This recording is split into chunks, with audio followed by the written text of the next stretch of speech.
everyone.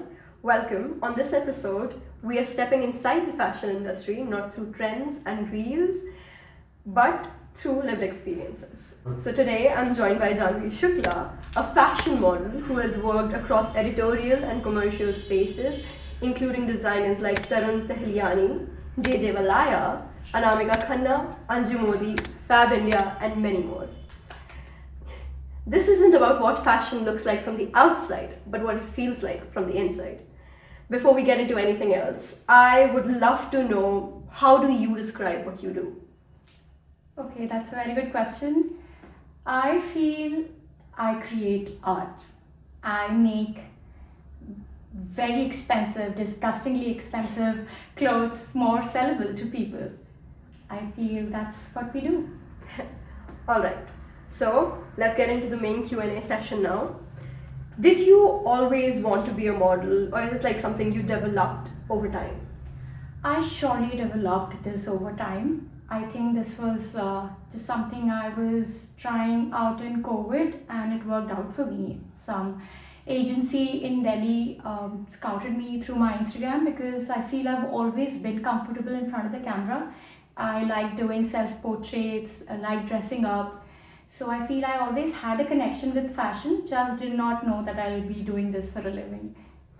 What was your understanding of fashion industry before you entered, and what changed once you were inside? So I feel I was quite prejudiced. I come from a small town where everyone kind of linked fashion with Bollywood and expected there to be a casting couch. Anyone would be working in fashion was supposed to be doing something wrong. I don't know, it was considered a taboo, especially where I come from. But once I've come here, there are pros and cons in every field, be it anything. But I felt safe, I felt more me. I think it was a big misconception of women being unsafe. It's the safest place, especially for women. And yes, that's something that changed my perspective. So you have done law, right? Yes.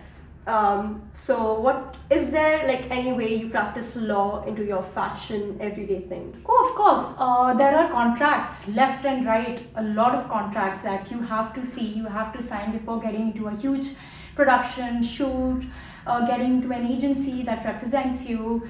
So you have to, that comes very handy. I am less easy to manipulate, I feel. Alright. What's something people completely misunderstand about the fashion industry?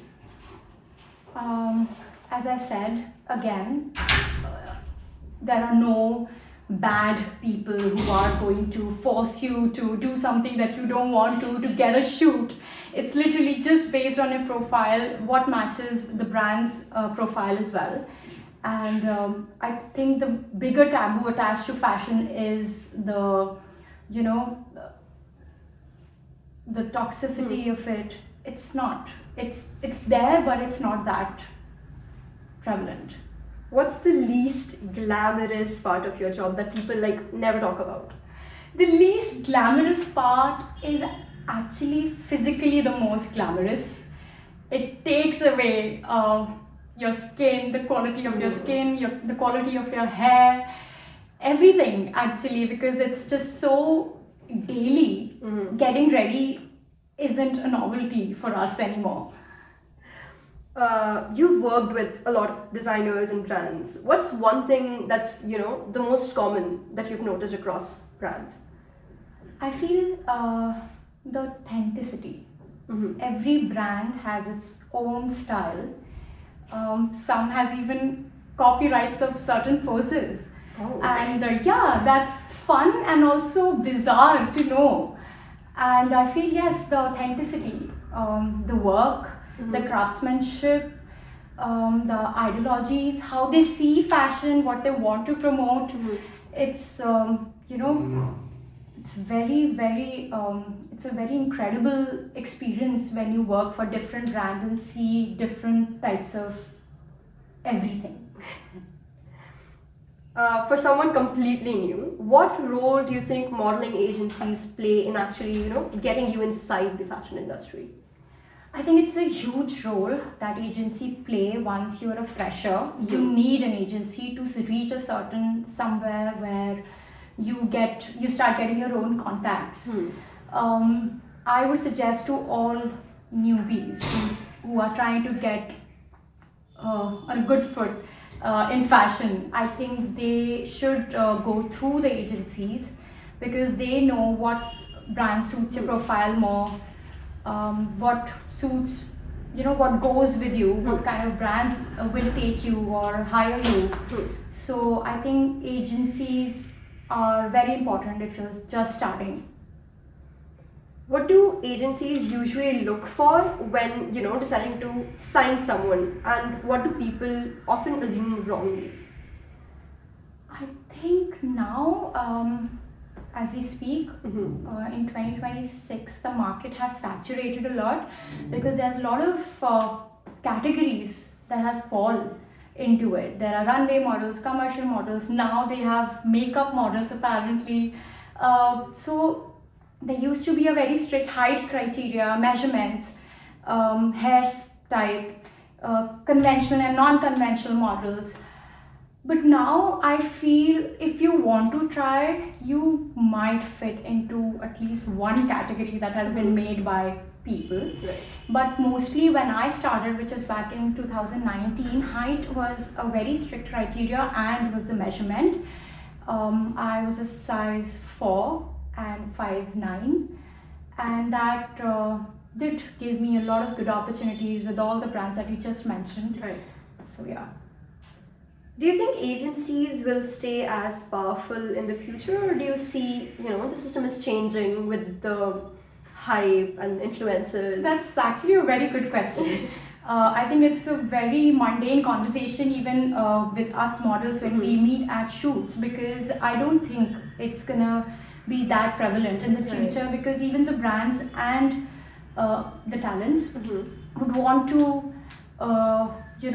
take the project as a freelance, because it just gives you a lot of freedom, especially in the monetary aspects, because the agency ends up taking 30% plus 10% of added taxes, which is a huge cut if you think about it. And for somebody who lives just off of modeling, giving such big commission. So there has been a visible shift. Earlier, fashion was like, a stepping stone to get into Bollywood. And now we're seeing models become influencers and influencers become faces of different brands. So from someone who's inside the industry, how does that shift make you feel? Actually, good and not good. For example, I am a fashion model. I'd only want to be referred as one and not an influencer. Because I'm not trying to feel or maybe belittle anyone, but it just brings a lot of ambiguity in my job profile, linking me to an influencer and asking me to do things which maybe a UGC creator or an influencer would do, which is not my job. Right? To make me a face of your brand, I would cost way more than an influencer would cost for a reel. Right. So, or a UGC creator would cost for a reel.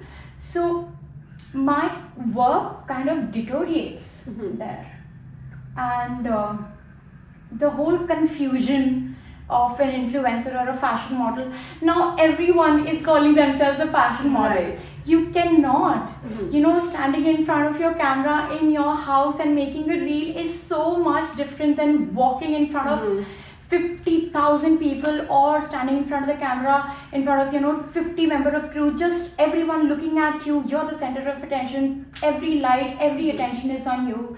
And no matter what you're feeling personally, you have to perform in front of the camera. I don't think that's everyone's cup of tea. Right. So my job profile should be very, very different than what people do in the safe space of their house in front of a camera and call themselves a fashion model. I have a lot of peers who themselves have put in their Instagram bio a fashion model. Interesting. Okay, yeah, me too.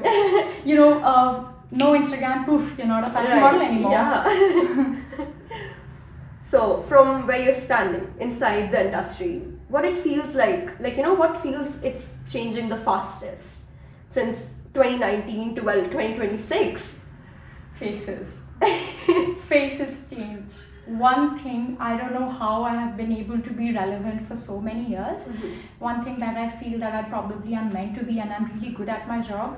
But then this industry it changes. They need a fresh face every shoot, and shoots happen like 55 times a week. And now, I think I did not like this aspect, and I think I have gotten into a couple of arguments with a couple of brands. AI, they have been, for example, I shot, this is my personal experience, I shot for this brand, I wouldn't name it, and they were very sweet people. They did not have much of a budget, but it wasn't that lengthy of a shoot, so I agreed to do it. It was a bad month. And I shot for 5 garments. They posted it. I really liked the pictures and I ended up posting it on my page as well. But they kept asking me if I can do 3 more outfits, and since it wasn't fitting in the budget, I politely said no, and they agreed as well. Later, I think 2 weeks later, I saw me wearing those 3 garments which I explicitly said no for, and then I realized that was AI. Right. And I brought that up with them, and as you said, me being a lawyer comes very handy because I did scare them with a legal notice and whatnot. But I think that anyone, you or anyone else, couldn't tell the difference that it was an AI image of me. Right. So that is changing too. I think AI is gonna steal my job. Pretty scary, isn't it? It is. What did you wear when you were 16 versus what you wear now? Because we see this trend of 2016 being the new 2026. So how was you, pre-model Janvi? I think I am a model now because pre-model Janvi existed. I always had a very good fashion sense. I remember even in class 7th or 8th, I would have some annual function and all my girlfriends would ask me where did I get that top from or that heels. I think I've always had a great fashion sense. And I think I low-key manifested life in fashion because I just couldn't stop thinking about shoes and clothes and what goes behind the camera. So yeah, but I would still not want you to see what I look like. You know what I look like in 2016. Are there any designer brands or like something that you have loved working for and would love to work in future? I feel lately I've loved working for Fab India, even though it was an 18-hour long shift. But oh my god, I was the most comfortable, even though it wasn't even in the script. They still, it was super cold. I was shooting in Missouri in almost 8 degrees Celsius for winter wear, but they still had us wear those warmers, inners, boots, and had us, give individual heaters. They took such good care of us. They saw if we're getting tired, they made us sit, and it was a very fun shoot. Despite everything you've seen inside the industry so far, would you still choose it? I absolutely will. I absolutely will. When I started, I remember I couldn't stop taking BTS and BTS of everything and 500 pictures of myself. I feel I took more pictures from my phone than the photographer took from me. And I love being on set. I think it's a favorite part of my life. So, I mean, you talked about manifesting, your 16-year-old manifesting your dream life at the moment. What is a brand you would love to work with in future that you haven't worked with so far? It has to be Sabyasachi. It has to be it. The fact that I started working was somebody said, even before I started working, that, oh, you look like a Sabyasachi model. And then I googled Sabyasachi and then I got obsessed, and I still am all these years later. And I think I can finally die in peace once I do the campaign, and I know I will one day. Well, let's end this question session with a really fun note. How many billboards can I expect to see my sister on this year? Oh wow, I love how you put it. There's one already in Bandra in Mumbai for Purnia pop-up. And yes, I think there will be a huge production for Fab India. Fab India you'll be seeing me for. And let's hope many. Thank you so much.